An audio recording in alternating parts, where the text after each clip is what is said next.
to the priests, the religious and the faithful, Archdiocese of Shillong, Meghalaya. Dear brothers and sisters in Christ, with great joy, we announce to you that the Holy Father, Pope Francis, has appointed Most Reverend Victor Lyngdoh, currently Bishop of Joy, as Archbishop of Shillong today, Monday, 28 December 2020 at 4:30 p.m. IST. We thank God Almighty for providing a shepherd for our Archdiocese. We congratulate Bishop Victor Lyngdoh. We welcome him and pray for him. I also take this opportunity to thank each and everyone for the prayers and support given to me during the past 1 year.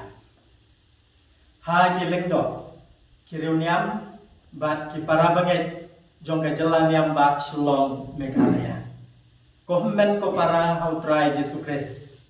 Da ka jing kemen, nyipen benah hapi, bau pa bukut, Pope Francis, ulatung yang Most Reverend Victor Lyngdoh, balong mentau Bishop jong ka Joy, kum Archbishop jong ka Shillong, mentah ka singi nengkong, arpu pratarik nok pra, arpo ha ka por sau shiteng janmiet, kat kum ka por jong ka di India.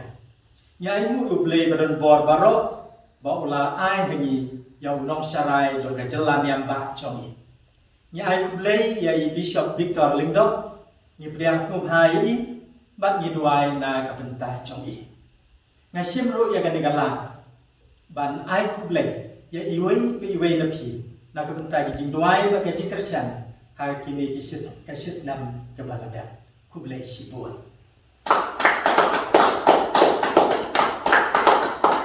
Duai na bentai jong Archbishop Batmai jongi, Most Reverend Victor Lyngdoh, kani ka long ka jing duai jong ka jylla niam jongi ibarok kawai. Ko pa jongi, Wa neng ka long ka hoi ka leng jongi, kanwan ka ima jongi, ka long ka mon jongi, ha ka ndo ka ba neng. Wa ai ni bentai ka shubam jongi ka bahala resmi, bat kama ini direkam jongi. Kumbang biru imam di balas sendiri ini, baru dalam ini ada sesuai andai kepulauan ini dah sendiri. Amin. Midwai juga kami meneng kalau ada jogi jylla niambah jogi. Kublai pemaria dalam terkenai, try non kapal, lagu kuyu panas dengkei, lagu kuyu sopo pau Yesus. Pemaria kuyu kami jomblai, tuai nak bertai jingin ompop, mentau berpor jingin jogi. Amin. Bagi jika ku jong play berun bor barok ni hara lor jongi, aga kertek pa, baru kun, baru mensil bukun. Amen.